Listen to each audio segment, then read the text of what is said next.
इन बातों के पश्चात यहूदियों का एक पर्व हुआ और यीशु यरूशलेम को गया। यरूशलेम में भेड़ फाटक के पास एक कुंड है जो इब्रानी भाषा में बैतसदा कहलाता है।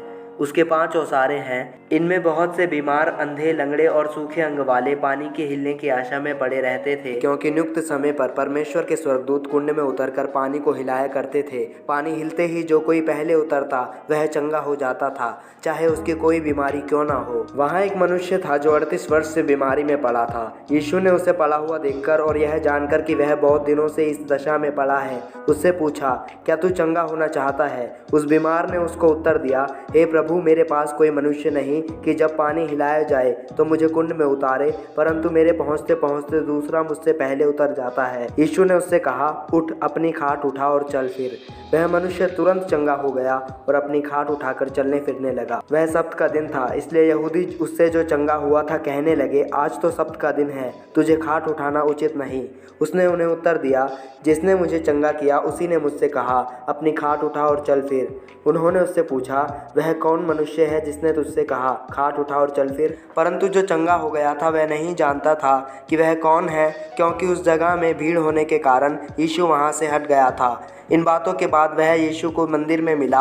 यीशु ने उससे कहा, देख, तू चंगा हो गया है, फिर से पाप मत करना, ऐसा ना हो कि इससे कोई भारी विपत्ति तुझ पर आ पड़े। उस मनुष्य ने जाकर यहूदियों से कह दिया कि जिसने मुझे चंगा किया वह यीशु है। इस कारण यहूदी यीशु को सताने लगे, क्योंकि वह ऐसे काम सब्त के दिन करता था। इस पर यीशु ने उनसे कहा, मेरा पिता अब तक काम करता है और मैं भी काम करता हूँ। इस कारण यहूदी और भी अधिक उसके मार डालने का प्रयत्न करने लगे, क्योंकि वह न केवल सब्त के दिन की विधि को तोड़ता, परंतु परमेश्वर को अपना पिता कहकर अपने आप को परमेश्वर के तुल्य भी ठहराता था। इस पर यीशु ने उनसे कहा, मैं तुमसे सच सच कहता हूँ, पुत्र आपसे कुछ नहीं कर सकता, केवल वह जो पिता को करते देखता है, क्योंकि जिन जिन कामों को वह करता है उन्हें पुत्र भी उसी रीति से करता है, क्योंकि पिता पुत्र से प्रीति रखता है। और जो जो काम वह आप करता है वह सब उसे दिखाता है, और वह इनसे भी बड़े काम उसे दिखाएगा, ताकि तुम अचंबा करो। जैसा पिता मरे हुओं को उठाता और जिलाता है, वैसे ही पुत्र भी जिन्हें चाहता है उन्हें जिलाता है। पिता किसी का न्याय नहीं करता, परंतु न्याय करने का सब काम पुत्र को सौंप दिया है, कि सब लोग जैसे पिता का आदर करते हैं वैसे ही पुत्र का भी आदर करें। जो पुत्र का आदर नहीं करता वह पिता का जिसने उसे भेजा है आदर नहीं करता।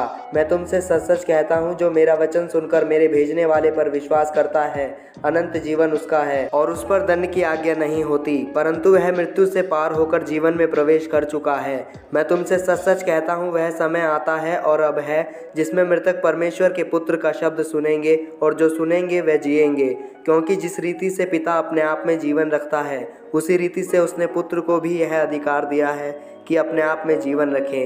वरन उसे न्याय करने का भी अधिकार दिया है, इसलिए कि वह मनुष्य का पुत्र है।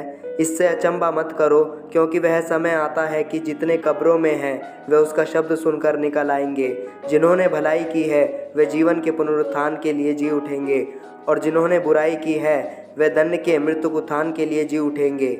मैं अपने आप से कुछ नहीं कर सकता, जैसा सुनता हूँ वैसा न्याय करता हूँ, और मेरा न्याय सच्चा है, क्योंकि मैं अपनी इच्छा नहीं परंतु अपने भेजने वाले की इच्छा चाहता हूँ। यदि मैं आप ही अपनी गवाही दूँ तो मेरी गवाही सच्ची नहीं। एक और है जो मेरी गवाही देता है, और मैं जानता हूँ कि मेरी जो गवाही वह देता है वह सच्ची है। तुमने यूहन्ना से पूछवाया और उसने सच्चाई की गवाही दी है, परंतु मैं अपने विषय में मनुष्य की गवाही नहीं चाहता। तो भी मैं ये बातें इसलिए कहता हूँ कि तुम्हें उद्धार मिले। वह तो जलता और चमकता हुआ दीपक था, और तुम्हें कुछ देर तक उसकी ज्योति में मगन होना अच्छा लगा, परंतु मेरे पास जो गवाही है वह यूहन्ना की गवाही से बड़ी है, क्योंकि जो काम पिता ने मुझे पूरा करने को सौंपा है, अर्थात यही काम जो मैं करता हूँ, वे मेरे गवाह हैं कि पिता ने मुझे भेजा है, और पिता जिसने मुझे भेजा है उसी ने मेरी गवाही दी है। तुमने ना कभी उसका शब्द सुना और ना उसका रूप देखा है, और उसके वचन को मन में स्थिर नहीं रखते, क्योंकि जिसे उसने भेजा तुम उसका विश्वास नहीं करते। तुम पवित्र शास्त्र में ढूंढते हो, क्योंकि समझते हो उसमें अनंत जीवन तुम्हें मिलता है, और यह वही है जो मेरी गवाही देता है। फिर भी तुम जीवन पाने के लिए मेरे पास आना नहीं चाहते। मैं मनुष्यों से आदर नहीं चाहता, परंतु मैं तुम्हें जानता हूँ कि तुम में परमेश्वर का प्रेम नहीं। मैं अपने पिता के नाम से आया हूँ और तुम मुझे ग्रहण नहीं करते। यदि अन्य कोई अपने ही नाम से आए तो उसे ग्रहण कर लोगे। तुम जो एक दूसरे से आदर चाहते हो और वह आदर जो एकमात्र परमेश्वर की ओर से है नहीं चाहते, किस प्रकार विश्वास कर सकते हो? यह ना समझो कि मैं पिता के सामने तुम पर दोष लगाऊंगा। तुम पर दोष लगाने वाला तो मूसा है, जिस पर तुमने भरोसा रखा है, क्योंकि यदि तुम मूसा का विश्वास करते तो मेरा भी विश्वास करते, इसलिए कि उसने मेरे विषय में लिखा है। परंतु यदि तुम उसकी लिखी हुई बातों पर विश्वास नहीं करते तो मेरी बातों पर कैसे विश्वास करोगे?